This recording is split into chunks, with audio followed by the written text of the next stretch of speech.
So, on location, Jimmy and the Fat Man. Hi, I'm Fat Man, and tonight, talking about the big game between Collingwood and Geelong at the MCG.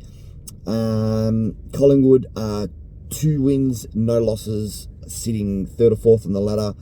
Obviously, after tonight, I'll have 1 game in hand over a bunch of teams.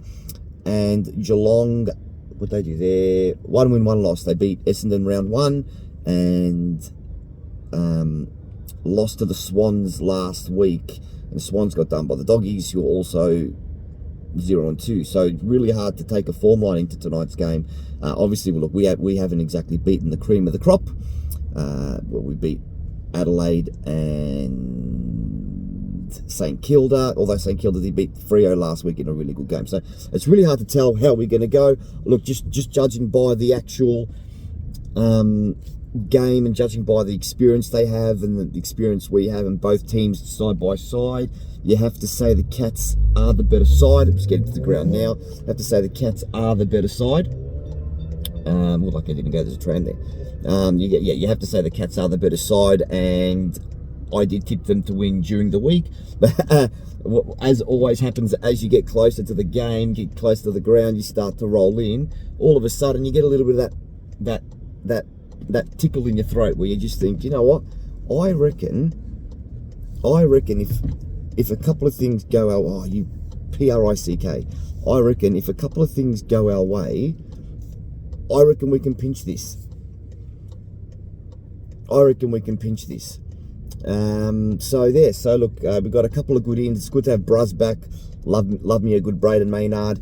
I reckon he's pretty much our most important defender when Howe and Moore aren't playing. So he's our 3rd best defender. I think Buckley actually called him our most important defender last year, which I thought was a bit of a stretch, but there you go. So that's where it goes. Look, I think Geelong by 4 goals, but if our midfields can get on top and our defence, which is always our strong suit, if our defence can get a hold of Hawkins and Cameron, because obviously the two-pronged, I haven't even talked about that, the two-pronged attack that the Cats have is going to be really hard to overcome, to be honest with you.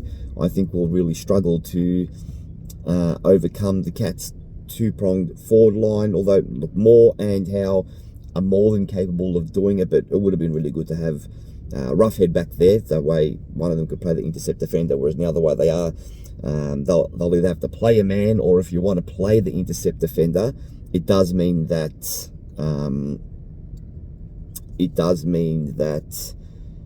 Braden Maynard will have to play on either Cameron or Hawkins. So you'd have to go, you'd have to say he'd have to play on Hawkins. I can't see him being big enough or strong enough to take on. Sorry, you have to play on Cameron. Sorry, did I say Cameron? I can't remember. I don't see him as big enough or strong enough to play on Hawkins. Look, there's a lot more people walking to the ground than there was this time last week against the Crows.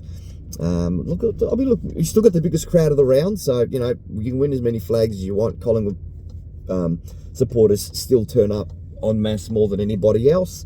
40,000 last week, more than the biggest crowd of the round. Collingwood, Adelaide, you never would have picked that, but it is Collingwood. So hoping, look, Melbourne and Essendon, really disappointing crowd on Friday night.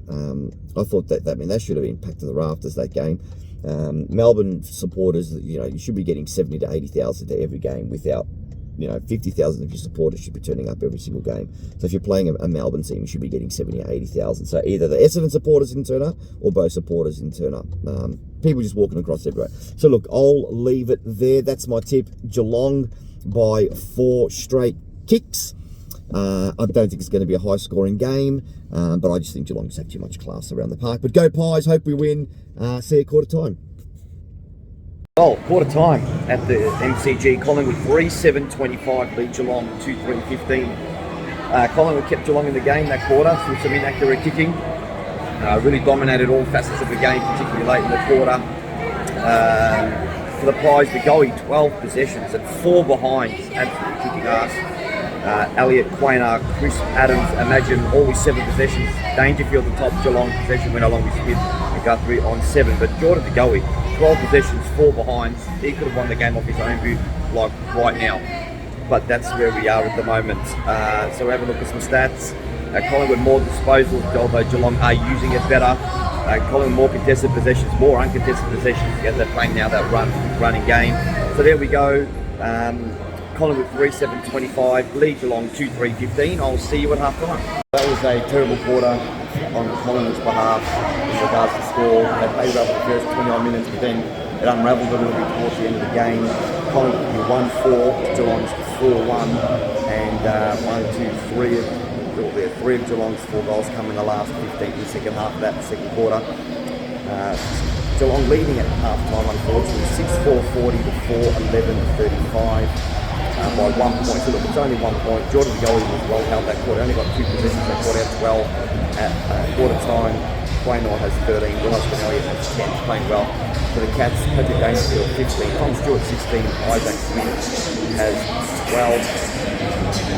Let's have a look at who else is killing it. So Goey really quiet that quarter. In regards to stats, again, Collingwood have more of the ball, just not using it as well as Geelong. Their running game has come and stacked a couple of times and it's still pretty bad. Geelong have been able to get a couple of goals over the top, which has been disappointing. But Collingwood had more hard ball, they had more inconsistent ball as well, taking more marks. But Geelong at half time taking 10 marks inside 50, so Collingwood are going to have to slide up on that. Collingwood had more clearances and laid 3 more tackles and have had 5 more shots on goal and 16 more inside 50s, 34 inside 50s to 19. So Geelong had 19 inside 50s for 10 scores, so that's 50%. So there you go. Collingwood, so at half time, Geelong 6-4-40, lead Collingwood 4-11-35. We're back at the end of 3/4 time, hopefully a bit better news. I think anyone saw that one coming, Collingwood. Oh, well. Collingwood kicked 9-1 to 3-2 in that quarter to now lead by 30 points after being down by 5 points at half-time. Collingwood 13-12-90 lead, Geelong 9-6-60. Geelong are getting a lot of easy goals, a lot of easy goals. Collingwood are leading the free kicks. Geelong are really getting the goals too easy. A lot of Joey the Goose handballs and marks on their own. So we've really got to tidy that up. Collingwood are defending really high. Let's have a look. For disposals, Adams had a massive quarter that quarter. He was big in the third quarter, 24 disposals. Elliott 21 and 2 goals. Goey better, 19, 1 goal, 4 finds with the goal. Dacos, Josh stepped up in that quarter too. Little brother 16, Pendlebury 16 as well. We look at the stats, Collingwood dominating everything, 60 more possessions, although Geelong have been a little bit more cleaner. And following 3 more free kicks, more contested possessions, more uncontested possessions, 10 more marks. They're doing really well. Geelong 13 marks inside 50, so they're doing really well. They're hitting up their inside 50 targets really well. But 25 scoring shots to 15, 52 inside 50s to 31. Collingwood dominating everything. Waynor is dominating as well. Darcy Cameron had a really big third quarter as well. Well done, Darcy. So we'll be back. Hopefully Collingwood can hold up in the last quarter and hold on. See you at the end of the game. So, it's interesting. I was devastating that last quarter. Being 37 points up, I think, late in the third, to then capitulate the way we did. Geelong kicked, 1, 2, 3, 4, 5, 6, pretty much 9 unanswered goals. Yep, 9 unanswered goals. It was 13-11 to 8-5. And just disgusting.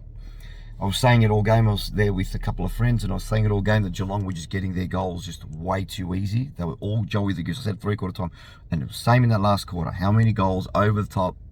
Collingwood defended.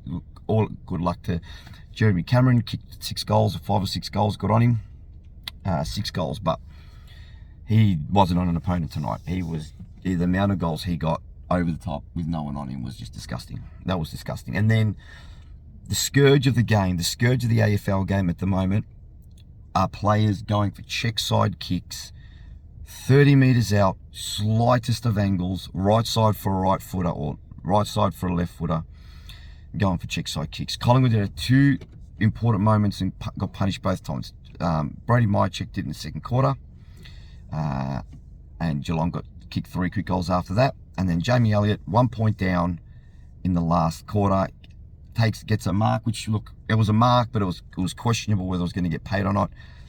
Instead of taking full advantage of it by doing a normal drop punt, he goes to the check side, and like all check sides do, especially when it's wet, slews off the side of the boot, point, Geelong goes straight down the other end and kick 2 goals. So at the end of the game, Geelong, Collingwood 13-13-91, lose to Geelong 16-8-104, 26 scoring shots at 24. Yeah, look, we deserve to lose tonight because we didn't defend. Shocking defensive game. Taylor Adams 30 possessions, Jamie Elliott 26 and 2, Josh Dacos 26 and 1. Unless I think it's Josh Dacos. No, Nick Dacos, sorry, 26 and 1. Josh Dacos 21 and 1. And for the Cats, Stewart 29, Dangerfield 25 and a goal, Guthrie 22. All the stats, Collingwood, other than last quarter where Geelong completely dominated, Collingwood did most. The telling one, Geelong 20 marks inside 50. We just did not defend at all. That's disgusting. That's absolutely disgusting. We have as I said before the game, our strength is our defence, and they took 20 marks inside 50. The defenders should be held accountable for this, but what are you going to do? I'm going to give my 3 votes. Who do I give votes to? I give 1 vote to... it's actually really hard to give votes. I give 1 vote to Mycheck because he did everything the first 3 quarters, was a really lone hand up forward. I give... it's hard to give votes for that sort of performance. 2 votes I'm going to give to Jordan De Goey. He lit it up in the first quarter. Actually, what did he do? I might take that off him actually. De Goey, 20 possessions. Actually, you know what? I take that off him. No, I don't give the 2 votes. I'm going to give the 2 votes to Nick Dacos. 26 and 1, did really, really well. And our best player for the game, I'd have to say, was Isaac Quaynor. He repelled so much and did really, really well. So well done to Q. So 3 votes to Isaac Quaynor, 2 votes to Nick Dacos, and 1 vote to Brady Mycheck. That's it for me tonight. Shocking loss. We could have been 3-0 on top of the ladder. Instead, we're 2-1 playing West Coast next week at Marvel. Could have. It's disgusting. Anyway, this is Jimmy and the Fat Man. Fat Man signing out from the MCG. I'll see you all tomorrow. Peace.